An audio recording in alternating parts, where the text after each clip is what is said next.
Shalom, saudara-saudara yang terkasih di dalam Tuhan. Kita bertemu lagi dalam ibadah online kita minggu ini. Biar kita mempersiapkan hati kita sebelum kita memasuki kebaktian. Kita mau menyingkirkan segala godaan yang mungkin terjadi. Mari kita airplane mode-kan handphone kita. Kita mau untuk memberikan waktu yang terbaik untuk Tuhan dalam 1,5 jam ini ke depan, biar kita bisa berkonsentrasi sepenuhnya pada Tuhan dan bisa memuji Tuhan dengan sepenuh hati. Yoel 3 ayat 16 berkata, Tuhan mengaum dari Sion, dari Yerusalem Ia memperdengarkan suaranya, dan langit dan bumi bergoncang. Tetapi Tuhan adalah tempat perlindungan bagi umatnya dan benteng bagi orang Israel. Biarlah benar kita selalu percaya bahwa Tuhan adalah tempat perlindungan bagi kita dan kita tidak perlu takut. Ibadah ini diselenggarakan dalam nama Allah Bapa, Allah Putra, dan Allah Roh Kudus. Amin. Mari kita naikkan pujian hormat bagi Allah Bapa.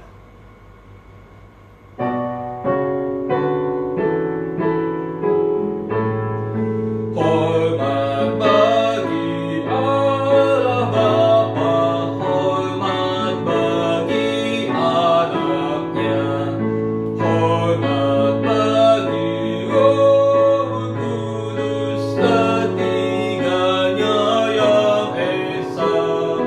Haleluya, haleluya, ketiganya yang esa. Hormat bagi Raja surga, Tuhan kaum manusia. Hormat bagi Raja gereja di seluruh dunia. Haleluya, haleluya, di seluruh dunia.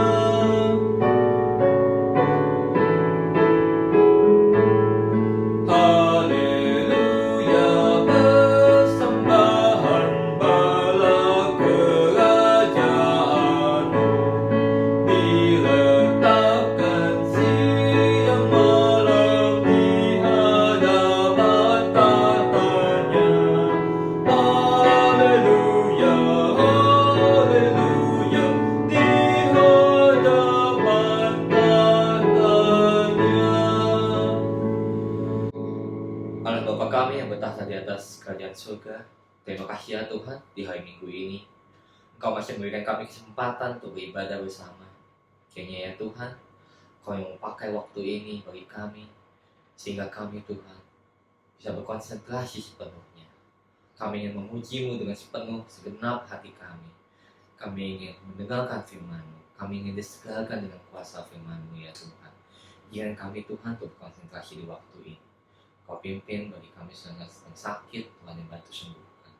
Kami yang sedang merasa resah dengan masalah kami percaya Tuhan yang akan bantu untuk meringankan beban kami. Hanya di dalam nama Tuhan Yesus kami telah berdoa. Amin. Mari kita ucapkan pengakuan iman kita secara bersama-sama, yaitu pengakuan iman rasuli dengan perlahan-lahan namun tegas. Aku percaya kepada Allah, Bapa yang Maha Kuasa, Khalil langit dan bumi, dan kepada Yesus Kristus, Anaknya tunggal, Tuhan kita, yang dikandung dari Roh Kudus, lahir dari anak darah Maria, yang menderita sengsara di bawah pemerintahan Pontius Pilatus, disalibkan, mati dan dikuburkan, turun ke dalam kerajaan maut. Pada hari yang ketiga, bangkit pula dari antara orang mati, naik ke surga, duduk di sebelah kanan Allah, Bapa yang Maha Kuasa, dan dari sana Ia akan datang untuk menghakimi orang yang hidup yang mati. Aku percaya kepada Roh Kudus, gereja yang kudus dan am, persekutuan Orang Kudus, pengampunan dosa, kebangkitan daging, dan hidup yang kekal. Amin. Mari kita naikkan pujian hormat diberi dan dengan sambung dengan berilah hormat padaku.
berilah hormat padamu, berilah hormat padamu, mulia, mulia, mulia, mulia, berilah hormat padanya.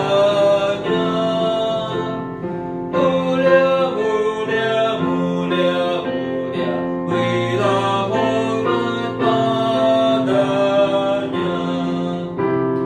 Berilah hormat padamu, berilah hormat pada Allah, berilah hormat padamu, patut pujilah terus. Puji Allah pemberi berkat, puji Allah segala bangsa, puji Allah yang tertinggi, puji Bapa, Putra dan Roh. Berilah hormat padamu, berilah hormat padamu, mulia, mulia, mulia, mulia, berilah hormat padanya. Mulia, mulia, mulia, mulia, berilah hormat padanya.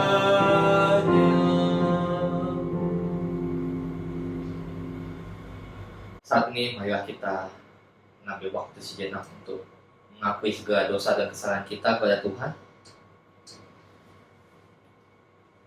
Firman Tuhan dalam Yesaya 1 ayat 18b mengatakan bahwa sekalipun dosamu merah seperti kirmizi, akan menjadi putih seperti salju. Sekalipun berwarna merah seperti kain kesumba, akan menjadi putih seperti bulu domba. Mari kita naikkan pujian Yesus bayar semua sebelum kita menaikkan doa pengakuan dosa.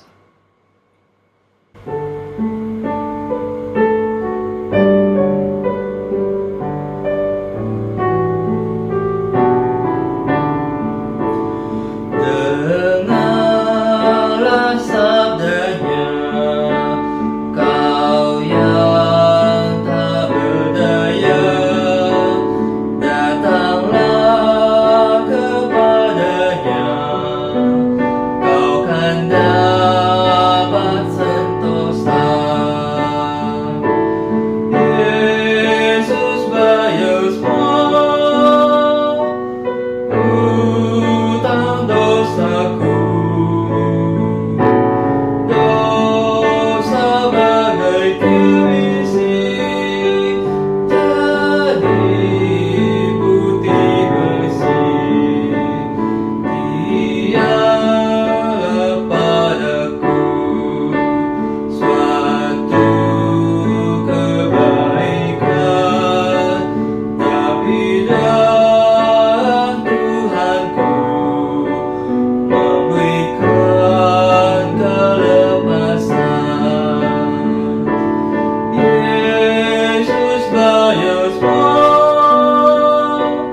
utang dosaku, dosa bagai kirmizi jadi putih bersih. Sambil lagu terus dimainkan, kita akan menaikkan doa kita. Ya Tuhan, inilah kami, anak-Mu yang berdosa ya Tuhan. Saat ini kami ingin menaikkan pengakuan dosa kami. Segala hal yang telah kami lakukan, bahkan di tempat yang tersembunyi, Engkau yang tahu dan kami yang mengakuinya ya Tuhan. Perkataan kami, perbuatan kami, bahkan pikiran kami, semua yang tidak berkenan, kami yang mengakuinya di hadapan-Mu Tuhan. Kami menyerahkan semua dosa kami saat ini ya Tuhan. Sucikanlah kami.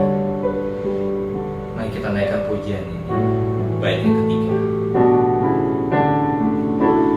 Di depan tahtanya sekarang ku berteduh, ku jadi anak Allah, hatiku bersyukurlah. Yesus bayar semua, Yesus bayar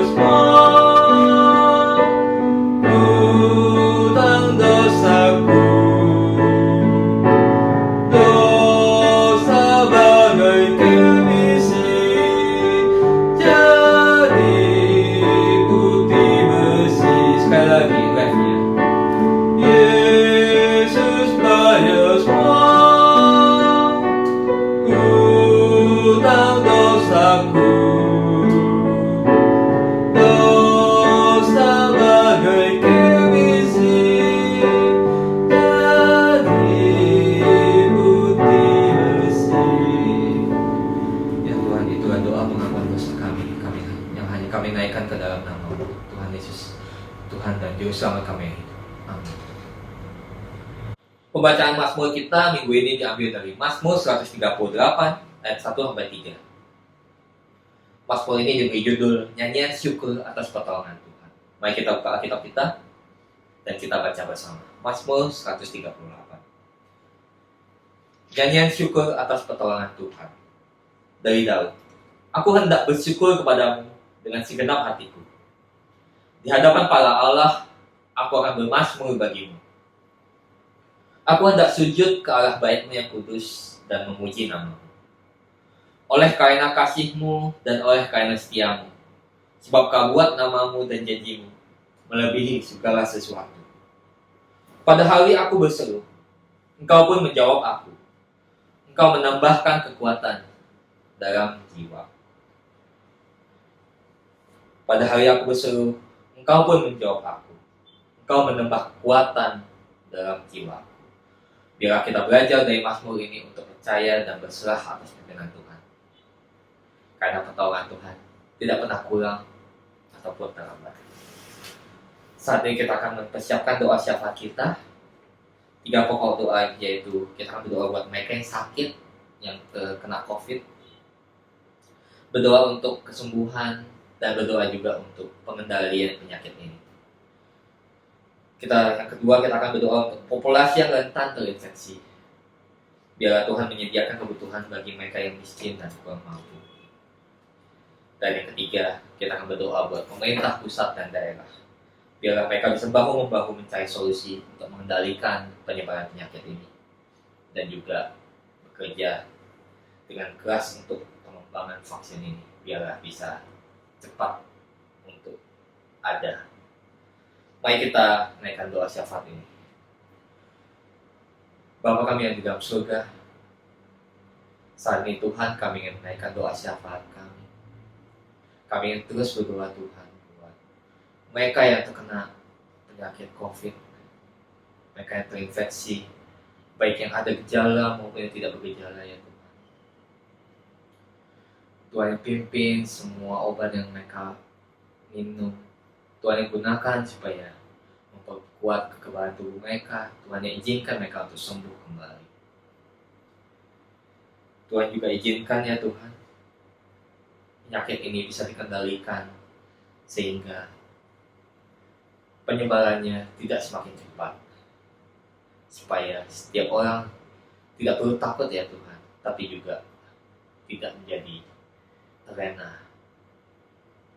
Sehingga kami juga Engkau ingatkan selalu untuk menjaga protokol, dan kami bisa menjaga penyebaran penyakit ini dari kami maupun dari keluarga kami maupun kepada teman kami maupun ke lingkungan di daerah rumah kami.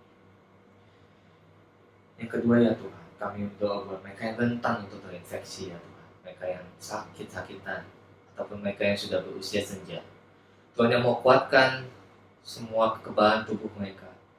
Tuhan izinkan mereka Tuhan untuk kuat dan bisa bertahan terhadap penyakit ini.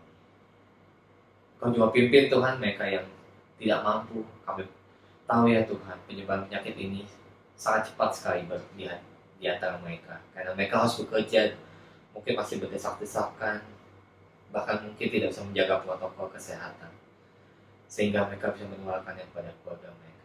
Kami percaya Tuhan, Engkau yang akan jaga mereka di saat mereka harus menahan gerak-gerik mereka, di mana mereka harus menjaga saat mereka harus keluar rumah, saat mereka harus kerja. Tuhan yang menjaga mereka, Tuhan menjaga keluarga mereka, Tuhan yang penuhi semua kebutuhan mereka. Kami percaya Tuhan, Engkau Allah yang menyediakan.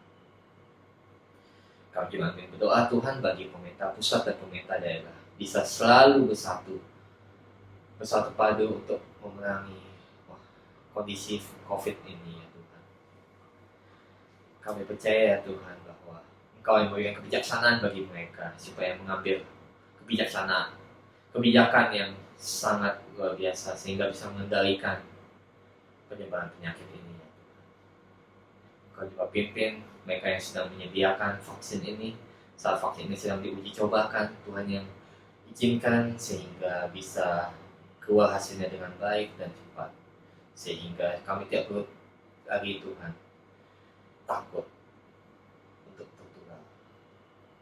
Terima kasih ya Tuhan. Doa syafaat ini kami ingin naikkan hanya ke dalam tangan dan kuasa-Mu saja ya. Hanya di dalam nama Tuhan Yesus Kristus kami dalam doa. Amin.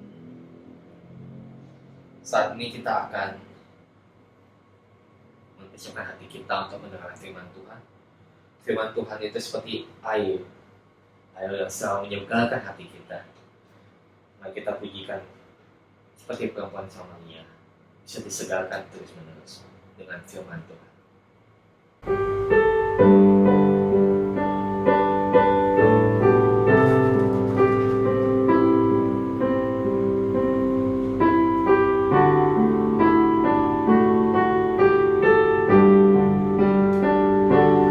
Seperti perempuan Samaria, ku mencari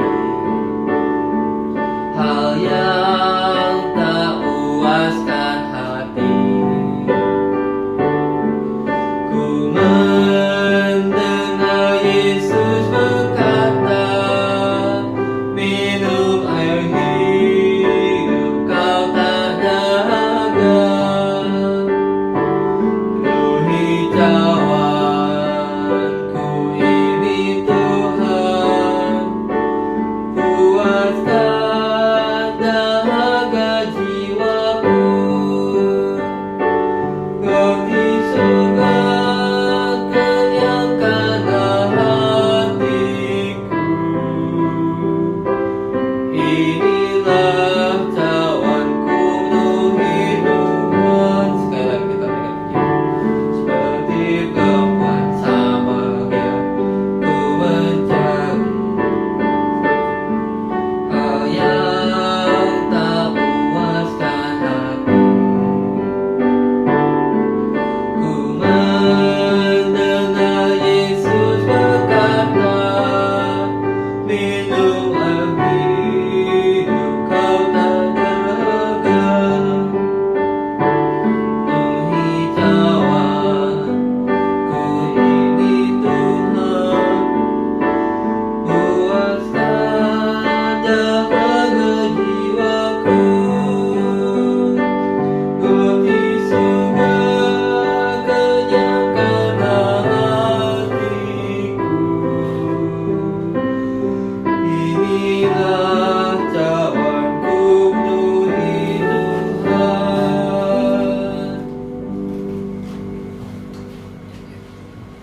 Selamat pagi saudara sekalian, selamat bertemu kembali dalam ibadah pada pagi hari ini. Merupakan satu sukacita jikalau kita bersama-sama bisa bersekutu dan kemudian mendengarkan firman Tuhan, menaikkan doa dan mengangkat pujian bagi Tuhan. Ini satu hal di mana sekali lagi kita boleh melihat bagaimana Tuhan terus memelihara dan menyatakan damai sejahtera buat kita semua. Baiklah, sebelum kita mendengarkan firman Tuhan, kita akan menyatukan hati, kita masuk di dalam doa. Tuhan Bapa kami di surga, sekali kami datang ke hadapan Tuhan, kami mengucap syukur untuk setiap hal yang sudah Tuhan anugerahkan kepada kami semua. Jikalau setiap hari kami tetap boleh menikmati anugerah, kasih karunia, damai sejahtera dan cinta kasih dari Tuhan, itu sekali lagi boleh menyatakan Tuhan yang kami percaya adalah Tuhan yang tidak pernah meninggalkan kami. Tuhan yang selalu menyertai, memimpin kehidupan kami. Dan Tuhan yang terus memimpin sejarah peradaban manusia menuju penggenapan seluruh rencana dan kehendak Tuhan. Sebagaimana firman Tuhan sudah katakan, Tuhan sudah menetapkan segala sesuatu, secara khusus bagi penegakan kerajaan Allah di muka bumi ini. Dan kami diselamatkan supaya kami boleh berbagian di dalamnya.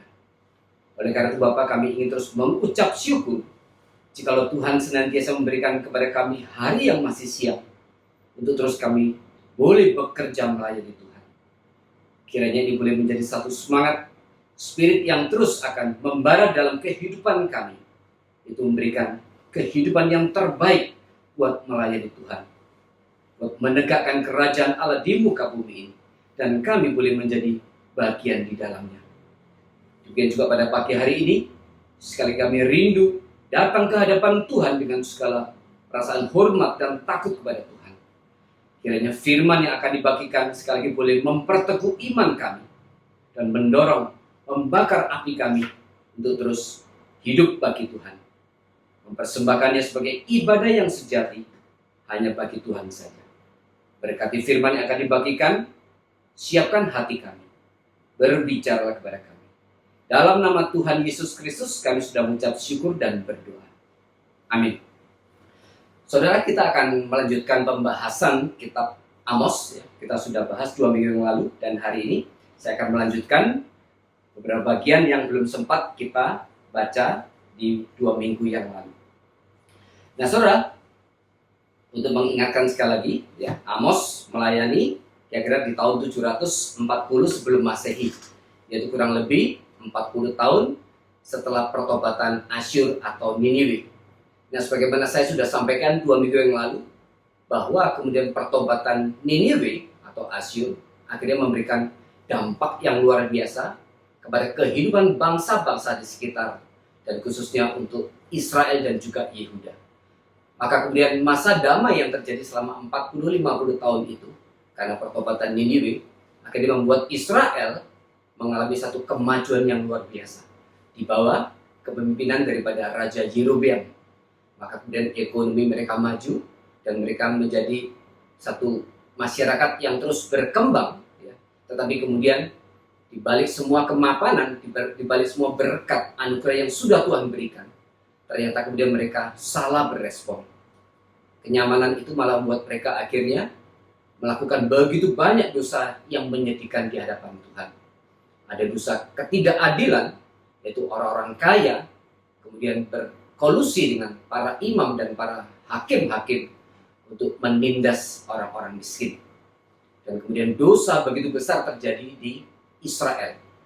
Ayah dan anak laki-lakinya pergi bersama-sama menjamah seorang perempuan. Dan kemudian waktu mereka hari Sabat, melakukan hari Sabat, mereka tidak lagi melakukannya dengan hormat dan takut. Tapi waktu mereka menikmati hari Sabat, pikiran mereka terus beralih kepada bagaimana mencari uang. Sehingga pada waktu hari Sabat, hati mereka, pikiran mereka sebenarnya tidak tertuju kepada Tuhan. Tetapi mereka merasa ini, hari Sabat ini kapan berlalu. Supaya mereka bisa melakukan berbagai aktivitas pekerjaan sekali lagi. Dan kemudian kemakmuran uang, finansial, menjadi mamon dalam kehidupan mereka. Dengan cara yang tidak adil di hadapan Tuhan, yaitu mereka menindas orang-orang miskin. Maka kemudian dosa-dosa ini semakin besar. Nah, saudara, kalau kita perhatikan bahwa masa damai yang dialami oleh Israel dan juga bangsa-bangsa di sekitarnya, dan khususnya kepada Yerobeam sebagai raja daripada Israel, sebenarnya tidak hanya akibat langsung dari pertobatan Asyur atau Niniwe, tetapi ternyata itu sudah dijanjikan oleh Tuhan. Yaitu Tuhan akan memelihara sampai satu masa tertentu dari seorang raja daripada Israel, karena Tuhan sudah berjanji. Nah, janji Tuhan ini diberikan kepada siapa? Mari kita lihat bagian Alkitab kita dari 1 Raja-Raja. 1 Raja-Raja, kita akan lihat 1 Raja-Raja 19. 1 Raja-Raja 19. Ini ternyata sudah dijanjikan Tuhan, yaitu dimulai dari janji kepada perintah kepada Elia. Saya akan bacakan di 1 Raja-Raja 19 ayat 16. 1 Raja-Raja 19 ayat 16.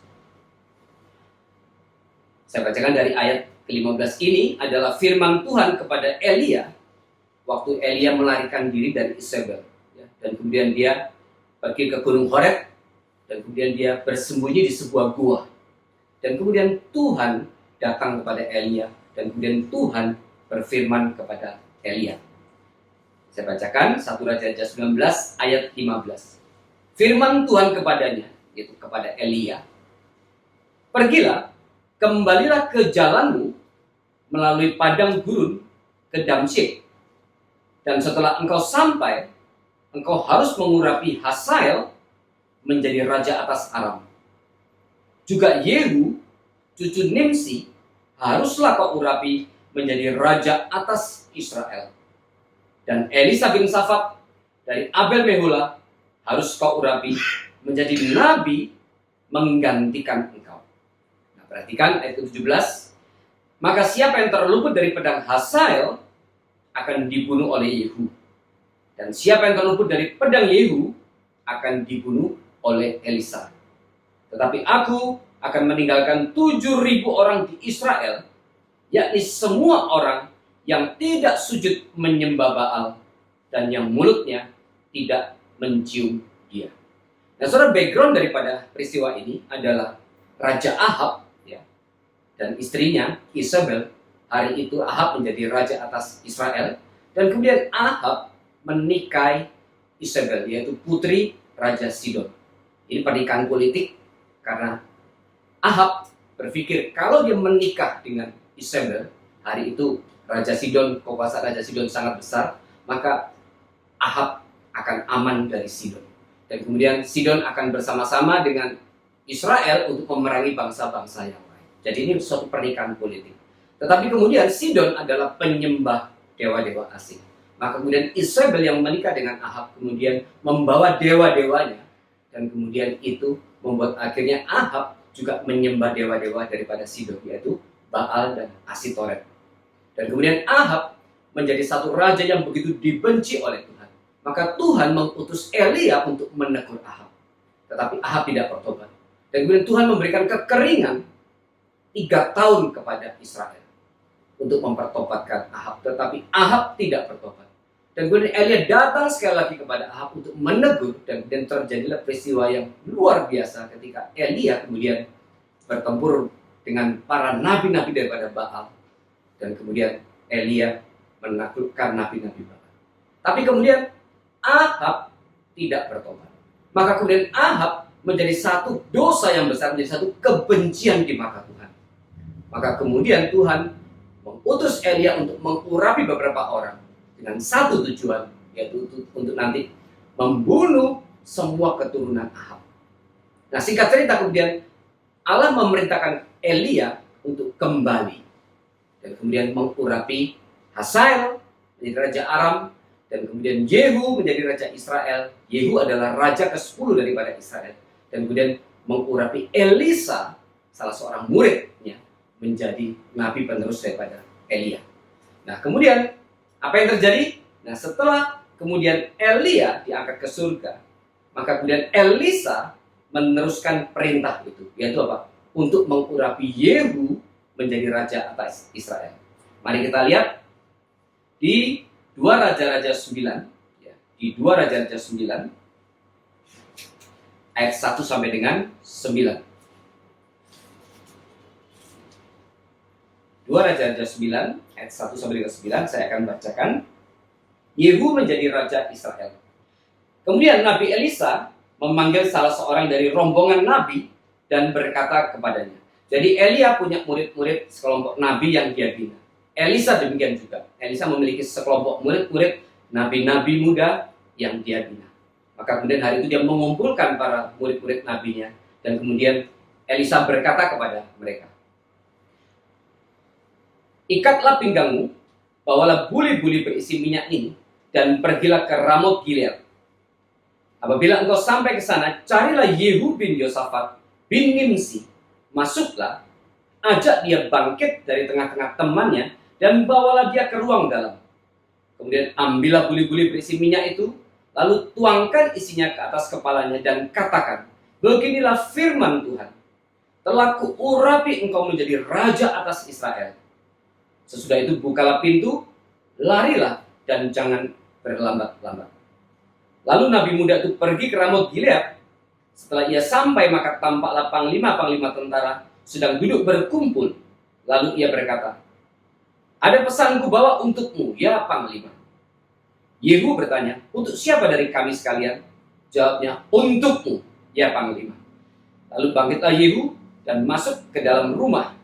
Nabi muda itu menuang minyak ke atas kepala Yehu serta berkata kepadanya, beginilah firman Tuhan Allah Israel. telah kuurapi engkau menjadi raja atas umat Tuhan, yaitu orang Israel.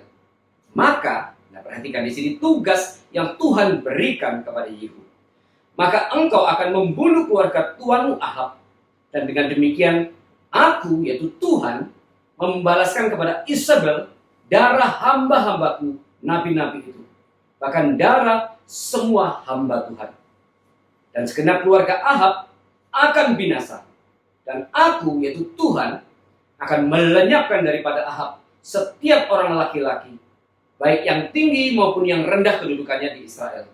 Dan aku, yaitu Tuhan, akan memperlakukan keluarga Ahab sama seperti keluarga Yerobeam bin Nebat, dan sama seperti keluarga Baisa bin Ahia. Isabel akan dimakan anjing di kebun di luar Yisrael, dengan tidak ada orang yang menguburkannya. Kemudian Nabi itu membuka pintu, lalu lari. Apabila Yehu keluar mendapatkan pegawai-pegawai tuannya, berkatalah seorang kepadanya, apa kabar? Mengapa orang gila itu datang kepadamu? Jawabnya kepada mereka, kamu sendiri mengenal orang itu dengan omongannya. Tetapi mereka berkata, dusta, cobalah beritahukan kepada kami. Lalu katanya, beginilah dikatakannya kepadaku. Demikianlah firman Tuhan, telah kuurapi engkau menjadi raja atas Israel. Dan ini merupakan satu kisah di mana kemudian Yehu diangkat menjadi raja atas Israel dengan satu perintah yang jelas, yaitu untuk membunuh semua keluarga Ahab dan juga membunuh semua tangan kanan dan orang-orang penting yang dipakai oleh Ahab. Dan kemudian Yehu melakukan perintah ini. Di mana? Mari kita lihat di 2 Raja-Raja 10 ayat 17 ya. 2 Raja-Raja 10 ayat 17 ya. Saya akan bacakan buat saudara sekalian. Setelah Yehu sampai di Samaria, maka ia membunuh semua orang yang masih tinggal dari keluarga Ahab di Samaria. Ia memunahkannya sesuai dengan firman yang diucapkan Tuhan kepada Elia.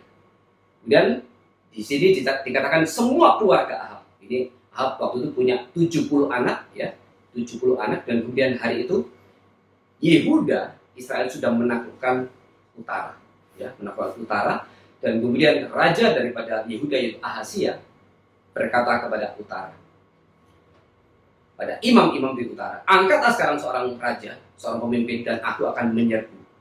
Dan kemudian para imam di utara mengatakan, tidak, kami akan takluk kepadamu. Sekarang apapun yang engkau perintahkan, kami akan lakukan.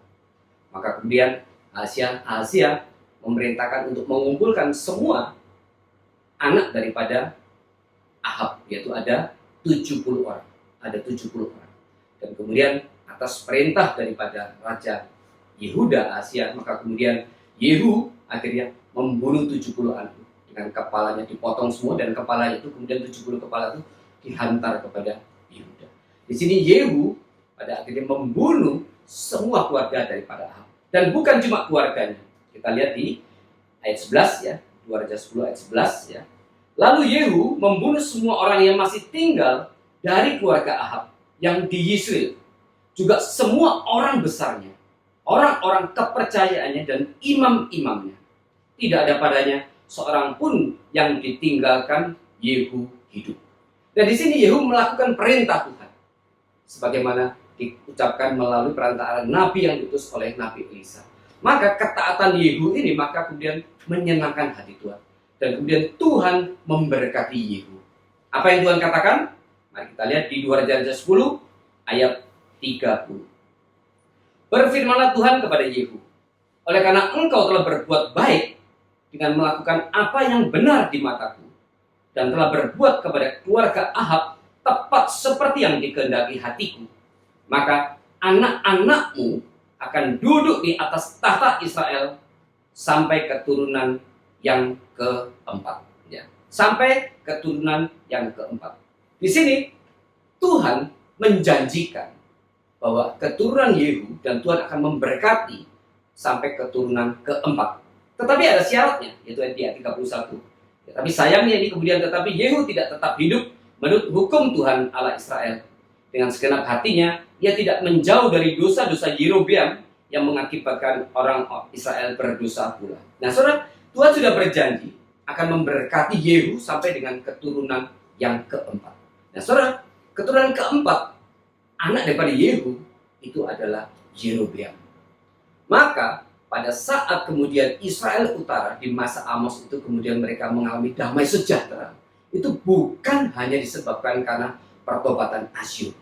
Bahwa memang pertobatan Asyur akhirnya dipakai juga oleh Tuhan untuk apa? Untuk menggenapkan janjinya kepada Yehu. Bahwa Tuhan akan memberkati dan mengangkat keturunan Yehu menjadi raja atas Israel sampai keturunan keempat. Dan Yerobeam adalah keturunan keempat daripada Yehu. Maka di sini kita lihat Allah bekerja menurut janji yang dia sudah ucapkan.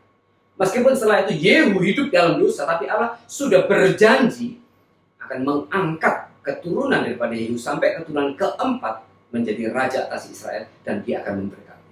Maka masa yang dialami oleh Yerobeam pasca daripada Asyur bertobat sebenarnya bukan faktor utama, bukan karena pertobatan daripada Asyur.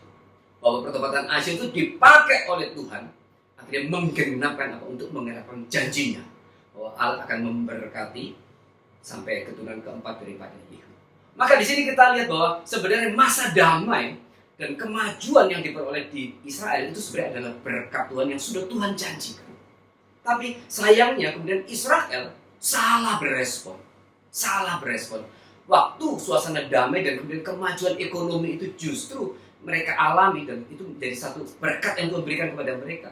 Tapi justru akhirnya membuat mereka akhirnya hidup di dalam dosa. Nah saudara, ini satu hal yang harus selalu kita perhatikan.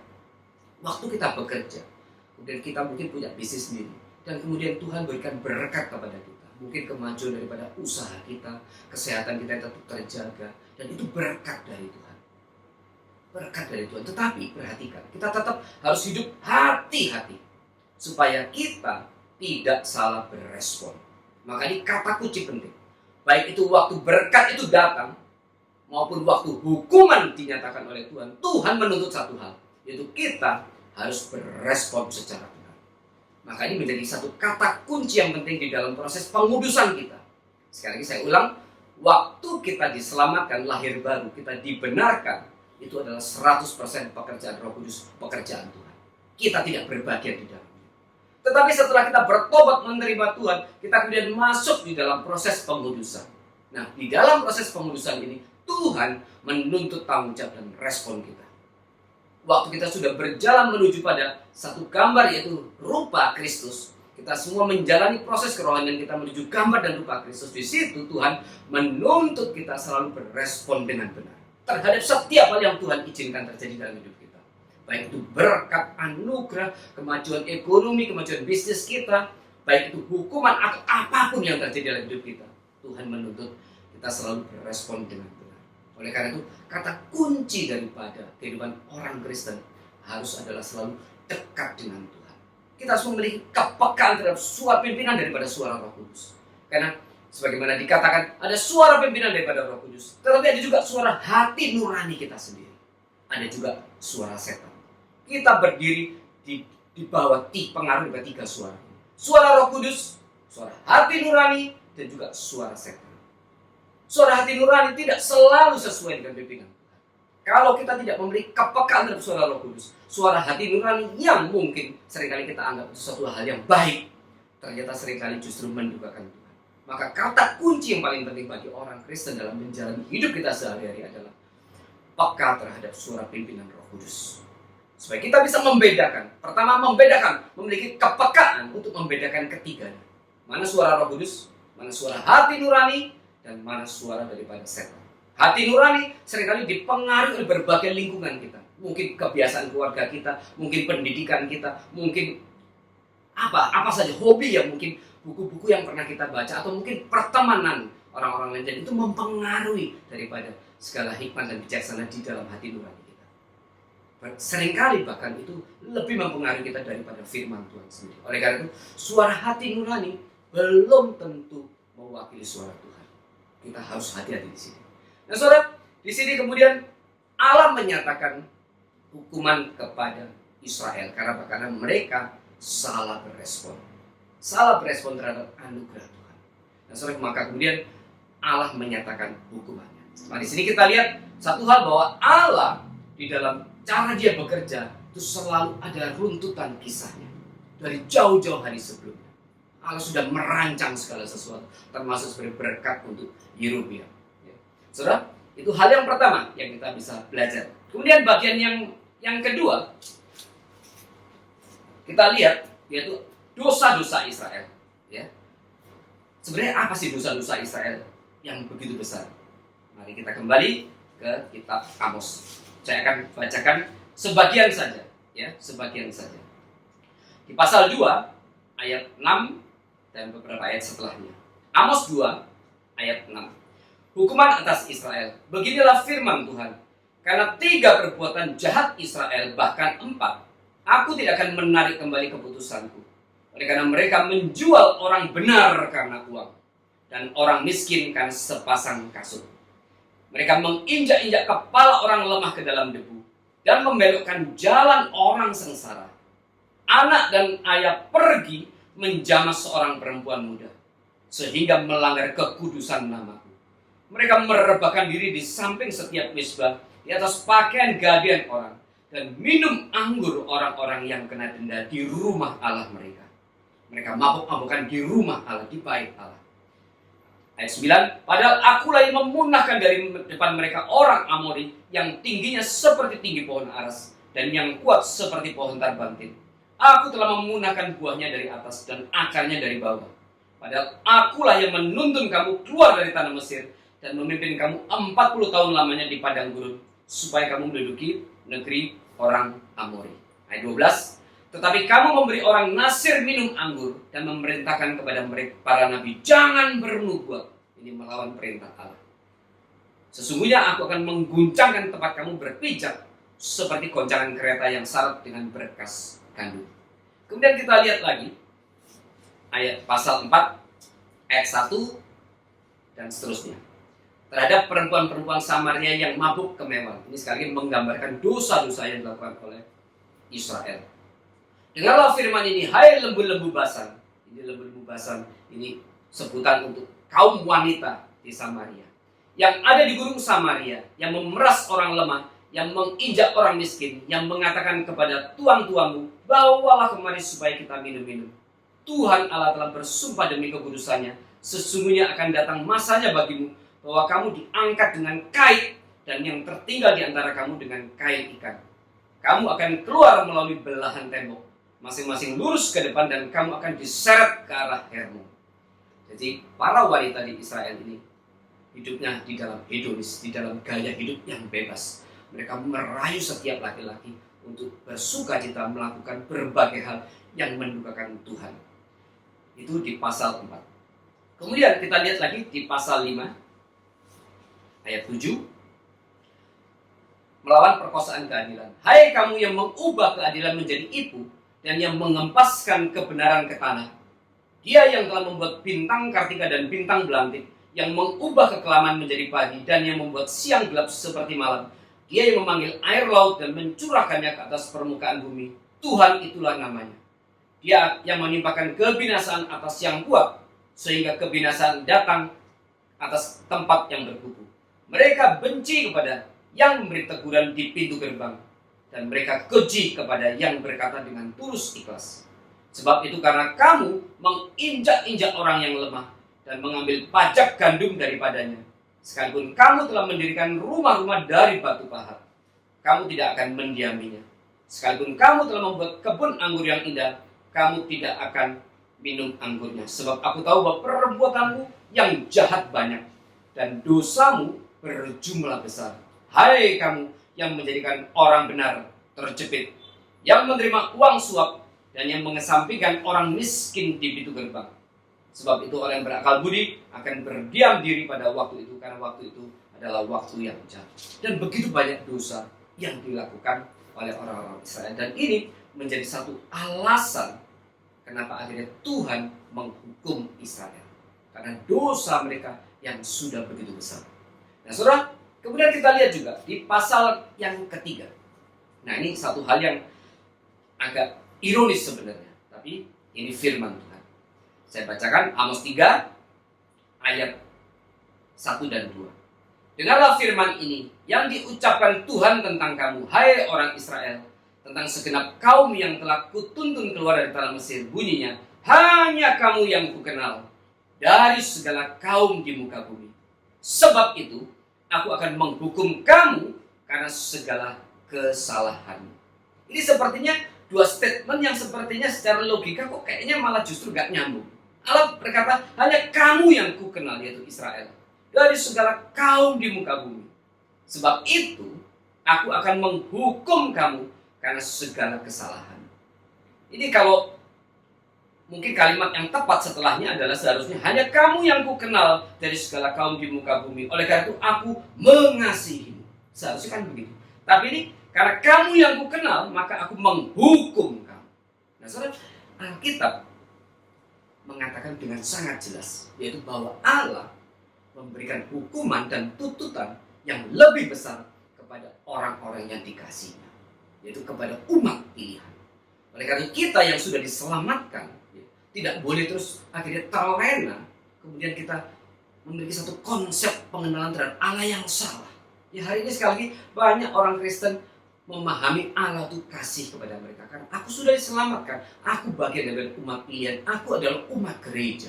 Dan aku sudah bertobat menerima Yesus sebagai Tuhan Juru Selamat. Dan Allah pasti akan selalu mengasihi aku.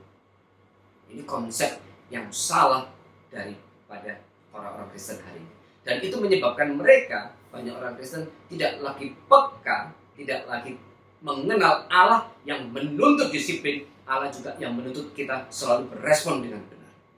Dan ini membuat akhirnya seringkali kita tidak menyadari waktu hukuman itu diberikan. Di Wahyu dikatakan, karena engkau anak, maka engkau akan kuhajar. Ya.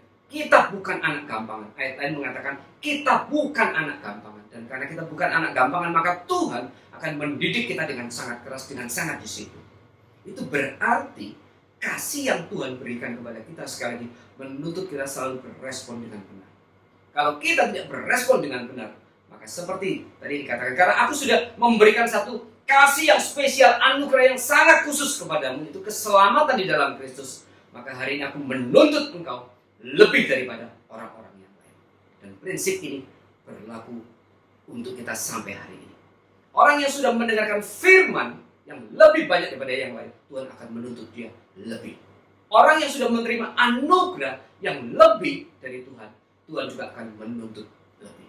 Dan ini menjadi alasan selain dosa-dosa yang dilakukan oleh Israel tadi. Ini menjadi satu alasan kenapa akhirnya Tuhan menghukum Israel. Kenapa? Karena dia adalah sebenarnya umat yang dikasihi. Allah menghendaki Israel menjadi imamat yang rajani, bagian daripada kita juga gereja, umat yang kudus, umat yang bersaksi bagi kerajaan Allah, supaya memberitakan semua hal yang sudah Tuhan persiapkan dari semula. Itu tugasnya. Tetapi kemudian Israel hari itu gagal. Dan kalau kita kemudian juga gagal menjalankan tugas dan panggilan kita, maka saudara harus ingat, kita harus ingat, Tuhan juga akan menyatakan hukuman buat kita. Rubah semua konsep yang mengatakan bahwa Allah akan selalu mengasihi kita dan selalu mengasihi, dan dia tidak pernah menghukum kita, bahwa dia tidak akan pernah mendisiplin kita. Kita harus rubah konsep itu supaya kita boleh melatih diri dan menuntut diri selalu berespon dengan benar terhadap setiap hal yang sudah Tuhan berikan kepada kita, baik itu satu kebaikan, anugerah, atau satu hukuman, atau satu peristiwa yang lain yang membuat kita menjadi sedih atau menderita. Soalnya dikatakan hanya kamu yang kukenal. Ini satu privilege yang luar biasa yang Allah berikan kepada Israel dan juga kepada kita. Ini kalimat yang sama juga diberikan kepada kita. Hanya kamu yang kukenal dari seluruh muka bumi. Saudara, ini satu privilege. Tapi mari kita respon privilege yang Tuhan sudah berikan ini dengan satu tekad hidup yang terbaik buat Tuhan. Bagian yang ketiga yang kita akan pelajari juga, yaitu kita akan melihat penglihatan-penglihatan yang Allah berikan kepada Amos. Kita akan lihat di pasal yang ke-7. Di pasal yang ke-7, Allah kemudian memberikan penglihatan-penglihatan kepada Amos. Ada 5 penglihatan. Yang pertama adalah belalang. Saya akan bacakan Amos 7 Ayat 1. Inilah yang diperlihatkan Tuhan Allah kepadaku. Tampak ia membentuk kawanan belalang pada waktu rumput akhir mulai tumbuh, yaitu rumput akhir sesudah yang dipotong bagi raja. Ketika belalang mulai menghabisi tumbuh-tumbuhan di tanah, berkatalah aku, Tuhan Allah, berikanlah kiranya pengampunan. Bagaimanakah Yakub dapat bertahan? Bukankah ia kecil? Maka menyesallah Tuhan karena hal itu. Itu tidak akan terjadi, firman Tuhan. Ayat keempat, penglihatan kedua, yaitu api. Inilah yang diperlihatkan Tuhan Allah kepadaku. Tampak Tuhan Allah memanggil api untuk melakukan hukuman. Api itu memakan habis samudera raya dan akan memakan habis tanah ladang. Lalu aku berkata, Tuhan Allah, hentikanlah kiranya. Bagaimanakah Yakub dapat bertahan? Bukankah ia kecil? Maka menyesallah Tuhan karena hal itu. Ini pun tidak akan terjadi, firman Tuhan Allah. Nah, saudara, di dalam dua penglihatan yang pertama, yaitu belalang dan api, ini mensimbolkan Tuhan akan menyatakan hukuman. Dan hukuman itu hukuman yang sangat keras. Belalang itu kalau sudah menyerang satu daerah, tidak ada satupun tumbuhan yang akan tersisa. Semuanya akan langsung dibuat kering hanya di dalam waktu sekejap saja. Demikian juga api dikatakan membakar habis semua samudera raya. Ini Allah menyatakan satu hukuman yang keras. Tetapi kemudian Amos berkata kepada Tuhan, Tuhan, bukankah Yakub kecil? Ya. Bagaimana mungkin dia bisa bertahan menghadapi hukuman-Mu yang sangat keras itu? Maka di sini dua kali Amos menyampaikan hal itu kepada Tuhan, dan dua kali juga dicatat Tuhan berkata itu tidak akan terjadi. Dan kemudian ada satu tambahan kalimat, maka menyesallah Tuhan. Nah, saya mau bahas di bagian ini. Saudara, waktu Amos berkata kepada Tuhan, Tuhan, bukankah Yakub kecil? Ya. Bagaimana mungkin dia bisa bertahan terhadap hukuman-Mu yang begitu besar? Ini satu konsep di mana Allah sebenarnya sedang mendidik Amos. Nah, ini untuk kali pertama Amos menyatakan belas kasihan kepada siapa? Kepada Israel.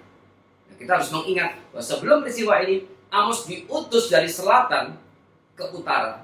Dan kemudian Amos pergi ke Israel, dan kemudian dia pergi ke Bait Allah di Betel, ya, kuil di Betel. Ini pusat daripada peribadahan orang Israel, orang Samaria. Dan ini kemudian dia di situ menyatakan teguran kepada orang Israel. Bahkan di situ dia memaklukkan satu kematian kepada Yerobeam raja mereka. Dan kemudian akhirnya Amos setelah berkhutbah, setelah menyampaikan hukuman Tuhan kepada mereka, maka kemudian dia diusir oleh Imam Amasya. Dan kemudian Amos kembali ke Yehuda. Dan tapi di bagian ini Tuhan ingin melatih Amos. Ya. Dan kemudian di sini waktu Tuhan mau menyatakan ini hukuman yang akan aku berikan kepada utara, kepada Israel. Perhatikan saudara, Amos adalah orang selatan, orang Yehuda. Dia bukan orang Israel, bukan utara. Tapi kemudian Amos memiliki belas kasihan kepada 10 suku yang sebenarnya bagi dia adalah satu keturunan, yaitu Abraham. Dia menganggap orang Israel bagaimanapun juga ini, kita adalah satu keturunan. Dia masih menganggap 10 suku di Israel, di Samaria, di utara itu adalah bagian daripada keluarga dia. Oleh karena itu dia kemudian menyatakan kasih dan belas kasihan kepada Israel, meskipun dia dari selatan. Dan kemudian dia berkata kepada Tuhan, Tuhan, bagaimana mungkin Yakub? Dia pakai istilah Yakub. Soalnya di sini beberapa ayat memakai istilah Yakub, dan kemudian beberapa ayat memakai Israel. Kenapa Yakub? Yakub adalah nama sebelum Yakub bertobat.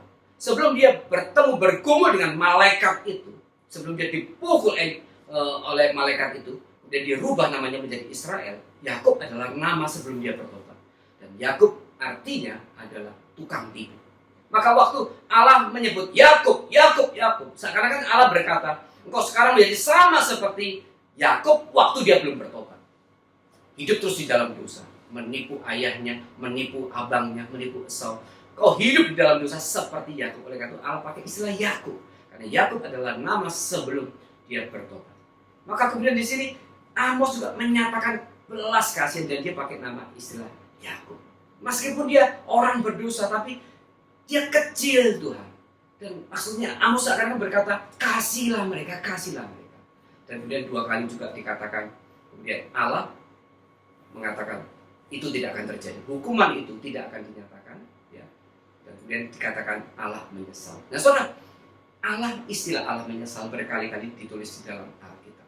Tetapi saudara jangan pahami menyesal ini seperti Allah kemudian berubah pikiran. Ya. Seperti kita, kalau kita menyesali karena mungkin ada kesalahan yang kita lakukan dan kemudian kita baru menyadarinya. Aduh, kemarin aku salah dan aku menyesal. Nah, ini konteks kata menyesal bukan seperti itu. Tapi ini adalah di dalam teologi disebut satu kata yang bersifat antropomorfis. Morf bentuk, ya. Antropo manusia. Jadi ini dipakai supaya manusia bisa mengerti atribut salah satu sifat daripada Allah, yaitu apa? Belas kasihan. Maka ini bukan seakan-akan kemudian Allah merasa, wah, aku sudah salah bikin keputusan, yaitu mau memberikan hukuman kepada Israel dan kemudian aku sekarang menyesal. Bukan di dalam konteks itu. Maka kata menyesal ini bukan berarti Allah seakan-akan mengakui dia sudah melakukan satu kesalahan dan kemudian dia menyesal. Tidak. Tetapi ini supaya bahasa yang dipakai supaya kita lebih bisa mengerti sifat dan atribut Allah. Ya. Ada gambaran seperti orang tua, ya. Kalau orang tua kita waktu kita punya anak-anak masih kecil, kadang-kadang kita mengucapkan lafal-lafal yang seperti anak-anak kita. Ya. Bukan berarti kita nggak bisa mengucapkan lafal yang benar, enggak. Tapi kita mengucapkan lafal waktu anak kita baru mulai belajar bicara, kita kemudian menirukan ucapan mereka supaya mereka juga mengerti bahasa kita. Nah, kurang lebih seperti itu. Kata menyesal itu dipakai supaya kita manusia bisa lebih mengerti sifat Allah. Dan ini bukan berarti Allah seakan-akan mengakui kesalahannya, bahwa dia sudah memutuskan satu keputusan yang salah dan kemudian dia menyesalinya. Tidak, bukan itu. Terbukti di mana? Terbukti di penglihatan yang ketiga. Penglihatan ketiga yaitu tali sifat. Ayat 7. Amos 7 ayat 7. Inilah yang diperlihatkannya kepadaku. Tampaklah Tuhan berdiri dekat sebuah tembok yang tegak lurus. Dan di tangannya ada tali sifat. Lalu berfirmanlah Tuhan kepadaku, apakah yang kau lihat, Amos? Jawabku, tali sifat. Berfirmanlah Tuhan, sesungguhnya aku akan menaruh tali sifat di tengah-tengah umatku Israel. Aku tidak akan memaafkannya lagi. Ya, aku tidak akan memaafkannya lagi. Bukit-bukit pengorbanan daripada Ishak akan dilicin tandaskan. Dan tempat-tempat kudus Israel akan diruntuhkan. Dan aku akan bangkit melawan keluarga Yerobeam dengan pedang. Maksudnya apa? Tali sifat. Tadi di dua penglihatan pertama, belalang dan api, seakan-akan Amos kemudian berkata kepada Tuhan, Tuhan, kasihan Yakub, kasihan Israel, hukumanmu terlalu besar. Dengan kata lain, seakan-akan secara tidak langsung, mungkin Amos berkata, kau sepertinya kayak kurang adil, kayak kurang kasih. Yakub begitu kecil, Israel begitu kecil, tapi penghukumanmu begitu besar. Dan dua kali Allah kemudian dalam kutip seperti dia kemudian menyesali dan membatalkan keputusannya. Tetapi sekali lagi, ya, bukan dalam pengertian itu, seperti saya sudah jelaskan tadi. Tetapi di sini kemudian Allah seakan mau berkata kepada Amos di penglihatan ketiga, kalau engkau berpikir bahwa hukuman itu terlalu besar, seperti tidak adil, maka penglihatan ketiga adalah tali sifat. Soal tali sifat itu, kalau tukang bangunan itu dia pakai tali untuk mengukur, yaitu tegak lurusnya sebuah tembok. Ya, tali itu kemudian dipakai untuk mengukur apakah tembok itu sudah betul-betul lurus. Ya, itu menggunakan tali sifat. Nah, melalui penglihatan tali sifat ini, Allah hendak menyatakan satu hal kepada Amos, bahwa aku adalah Allah yang adil. Aku tidak pernah tidak adil. Dan keadilanku sudah dinyatakan. Ya, aku adalah Allah yang adil. Dan ini bermakna yang kedua adalah karena Israel berarti sudah tidak lurus lagi.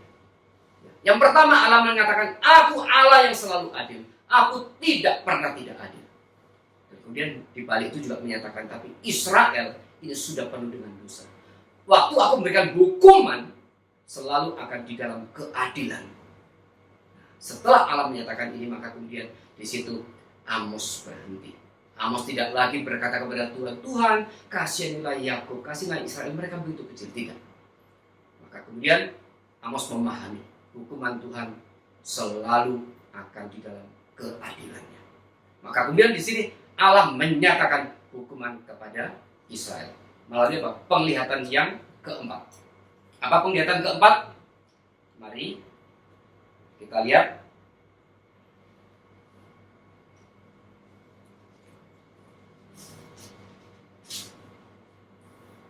di Amos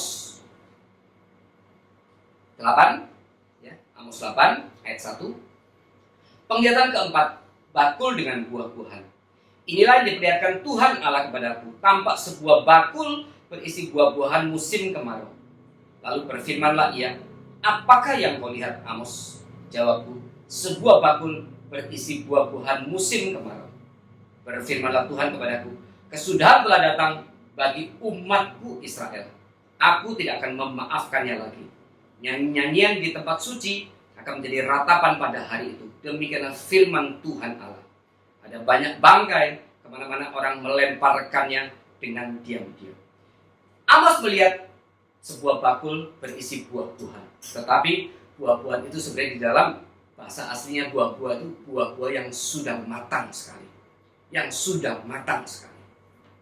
Maksudnya apa sudah matang? Yang pertama adalah hukuman itu sudah akan dinyatakan. Maka buah yang sudah sangat matang itu menyatakan hukuman Tuhan akan segera dinyatakan. Akan segera dinyatakan dan itu tidak bisa ditunda lagi. Dan kemudian Allah memperlihatkan penglihatan yang kelima. Apa penglihatan kelima? Amos 9 ayat 1. Penglihatan kelima, Tuhan dekat Mizpah.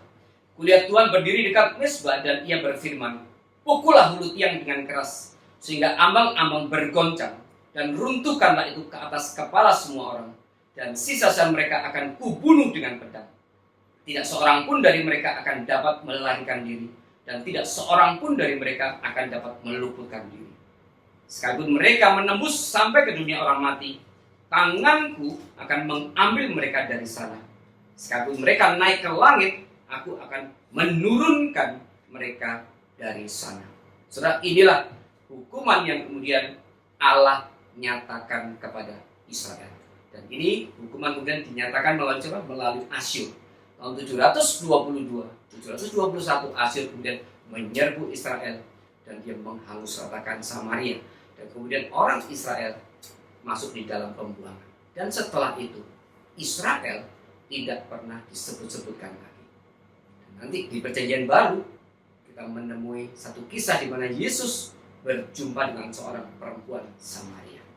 Saudara, kalau kita lihat tema daripada Amos ini adalah kasih dan keadilan Allah yang dinyatakan melalui murka dan keadilan. Kasih dan kekudusan Allah yang dinyatakan melalui murka dan keadilan. Jadi waktu Allah menyatakan satu hukuman, di situ karena sifat kekudusan Dia. Sifat kekudusan Allah tidak bisa membiarkan dosa terus berjalan. Baik ini dosa terhadap dari umat pilihan maupun dosa daripada orang-orang yang bukan pilihan. Tetapi Allah menyatakan hukuman yang lebih keras kepada umat pilihan. Karena mereka adalah anaknya sendiri. Jadi harus mendidik mereka lebih keras. Dan waktu Allah menyatakan hukumannya itu murkanya itu tetap dinyatakan di dalam keadilannya. Maka pada waktu Allah begitu murka, Dia tidak pernah kemudian melanggar keadilannya. Dan keadilannya tetap ditegakkan. Tetapi di dalam murka dan keadilannya itu Allah tetap boleh menyatakan apa? Kasihnya. Tetap boleh menyatakan kasihnya. Di bagian mana Dia menyatakan kasihnya? Ya, mari kita lihat di Amos 9, ya. Amos 9 ayat 8. Saya akan bacakan Amos 9 ayat 8. Sesungguhnya Tuhan Allah sudah mengamat-amati kerajaan yang berdosa ini. Aku akan memunahkannya dari muka bumi. Tetapi aku tidak akan memunahkan keturunan Yakub sama sekali. Tetapi aku tidak akan memunahkan keturunan Yakub sama sekali. Demikianlah firman Tuhan. Dan ini persis yang dikatakan di Elia tadi waktu di Gunung Horeb. Allah berkata, aku memelihara 7.000 lidah mulut 7.000 orang yang mulutnya tidak pernah menyembah Baal. Masih ada sebagian sisa yang Tuhan pelihara. Dikatakan, aku tidak akan memunahkan seluruh dari keturunan Yakub. Berarti Allah masih memelihara sebagian kecil daripada orang-orang Israel itu. Nah, saudara, di sini kita lihat Allah di dalam murka dan keadilannya tetap ada kasih.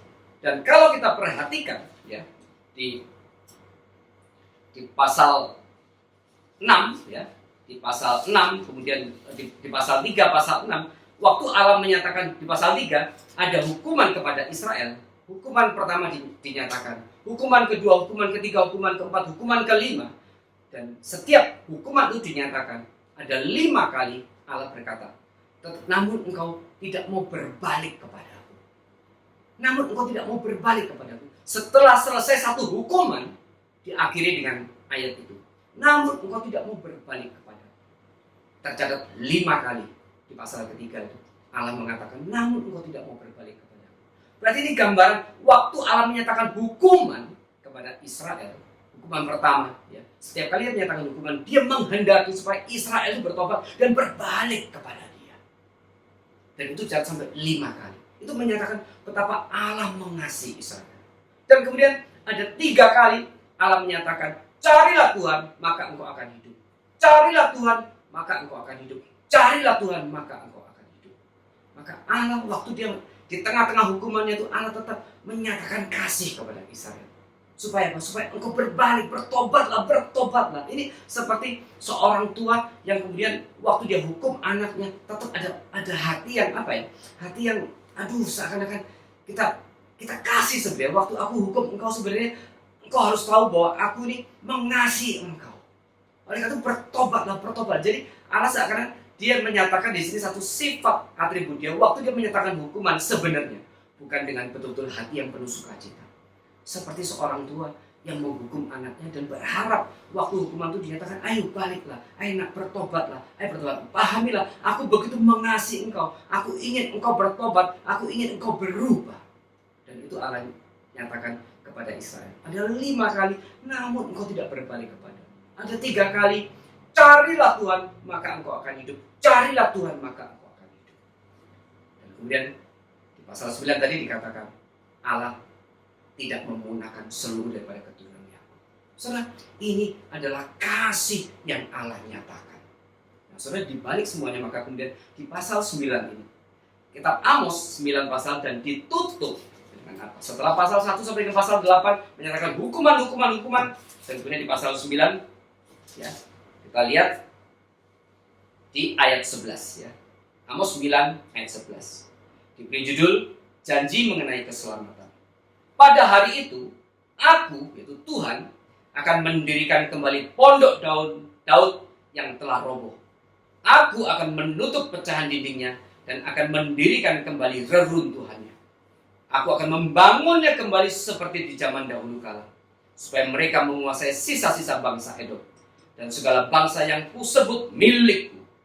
Demikianlah firman Tuhan yang melakukan hal itu. Sesungguhnya waktu akan datang, demikianlah firman Tuhan, bahwa pembajak akan tepat menyusul penuaan, dan pengirik buah anggur penabur benih. Gunung-gunung akan meniriskan anggur baru, dan segala bukit akan kebanjiran. Aku akan memulihkan kembali umatku Israel. Mereka akan membangun kota-kota yang licin kandas dan mendiaminya. Mereka akan menanami kebun-kebun anggur dan minum anggurnya.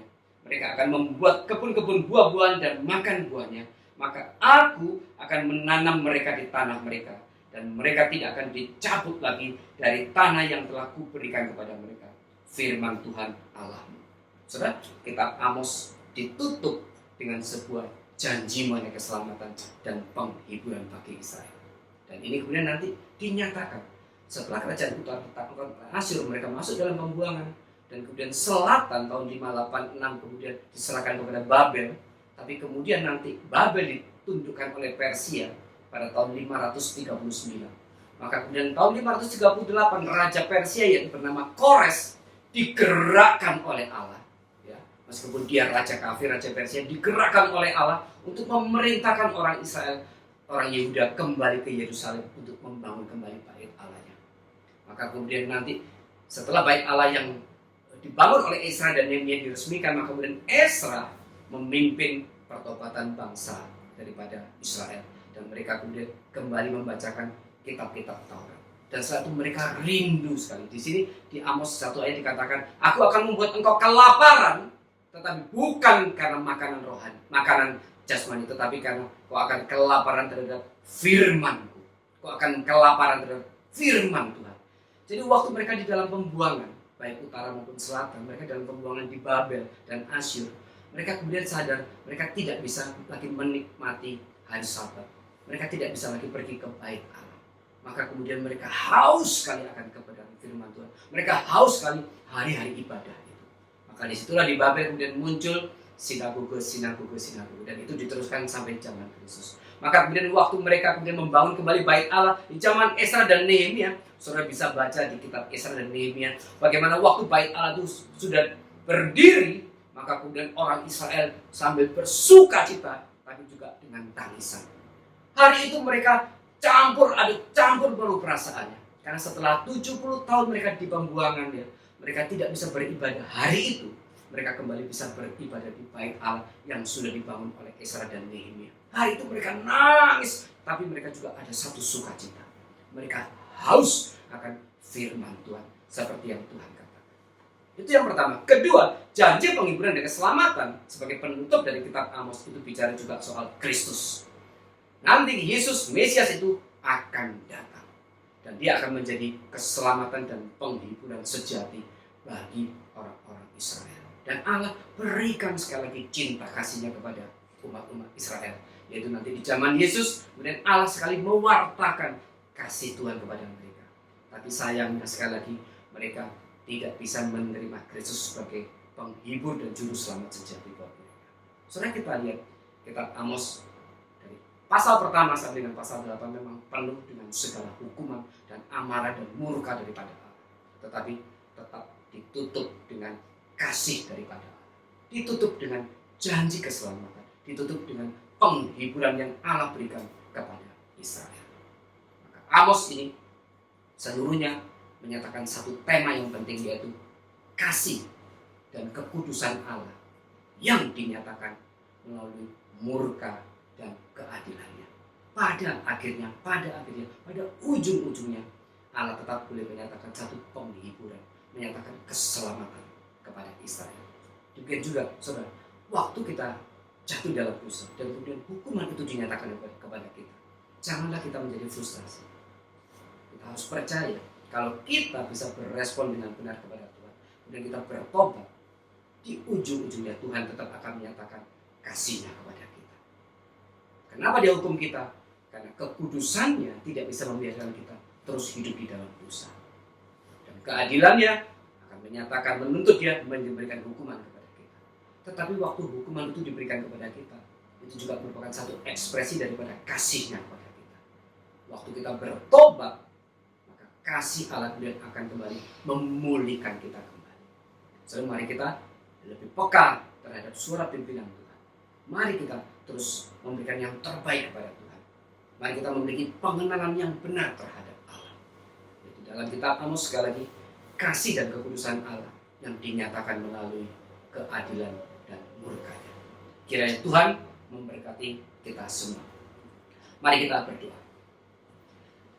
Tuhan, terima kasih Bapak untuk firman Tuhan yang sudah dibagikan. Kami boleh belajar daripada kitab Amos bagaimana Allah yang kudus adalah Allah yang tidak bisa membiarkan dosa dilakukan. Tetapi keadilan Allah akan menuntut, Allah akan menyatakan penghukuman. Tetapi di balik penghukuman itu ada cinta kasih yang tetap pada akhirnya Allah berikan kepada umat Dia. Demikian juga kepada kami, ampuni kami untuk segala dosa-dosa dan kesalahan kami. Kami ingin terus bertumbuh di dalam Tuhan. Kami ingin terus hidup di dalam kekudusan dan kesucian, supaya kasih Allah terus boleh dinyatakan kepada kami, dan kasih itu akan menuntun kami untuk bertumbuh di hadapan Tuhan.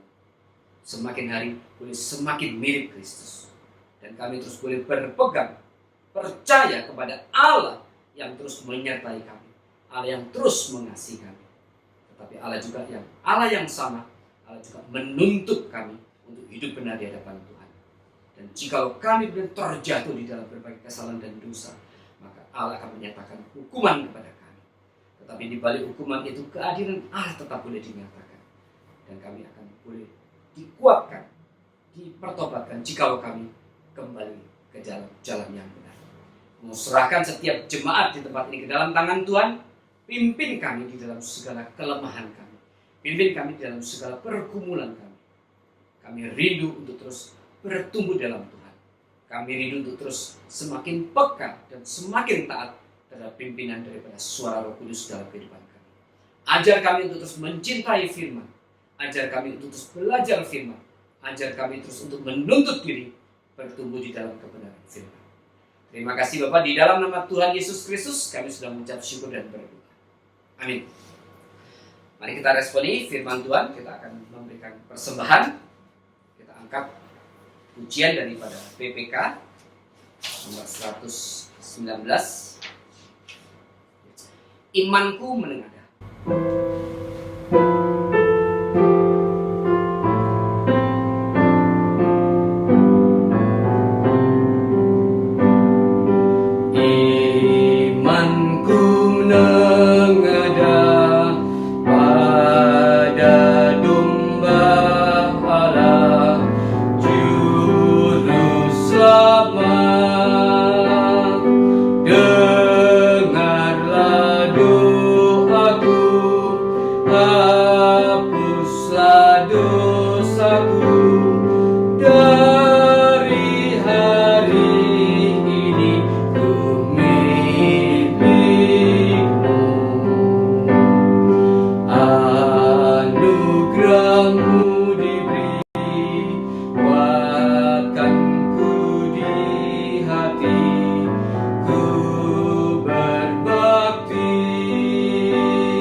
Tuhan, sekali kami datang ke hadapan Tuhan, kami mau bersyukur untuk persembahan yang boleh kami berikan kepada Tuhan.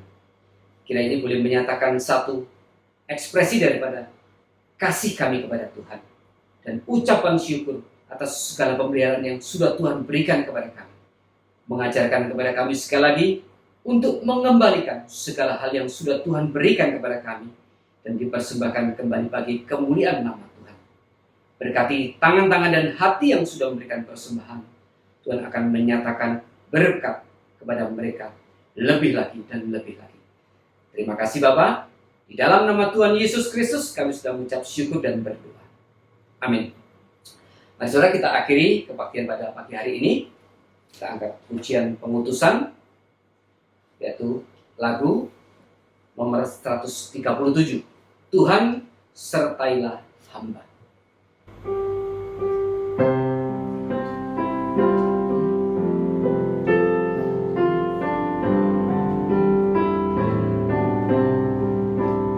Tuhan sertailah hamba, kalau tidak ku sesat. Ku harap kau selalu serta, berulang langkahku tetap, maka jiwaku teduh pada jalan dan lebu, dengan tidak lagi tanya aku iring Tuhanku. Tuhan sertailah hamba, imanku selalu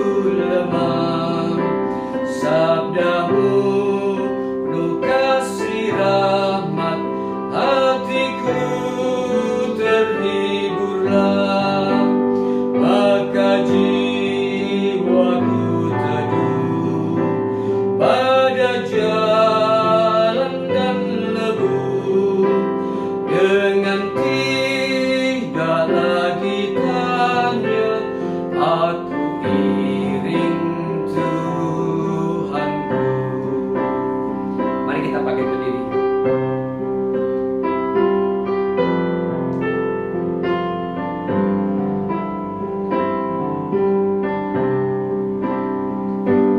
Tuhan sertailah hamba, sepanjang hidup Kau jaga.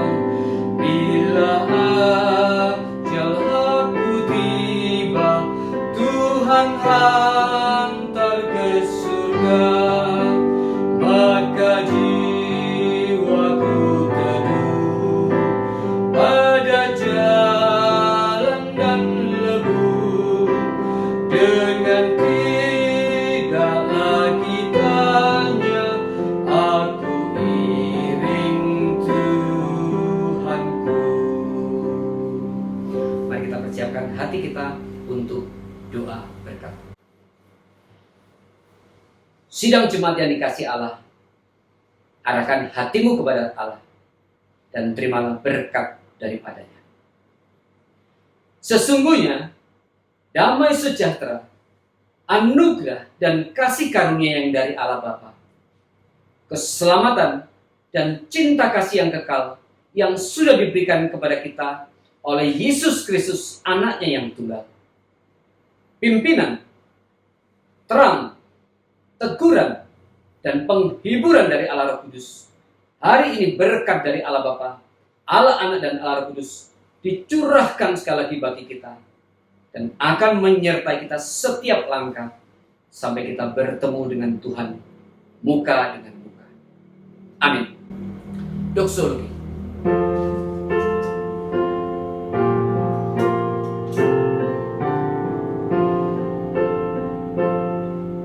Puji Allah Bapa Putra, puji Allah Rohul Kudus, ketiganya yang esa. Pohon selamat, sumber berkat. Amin.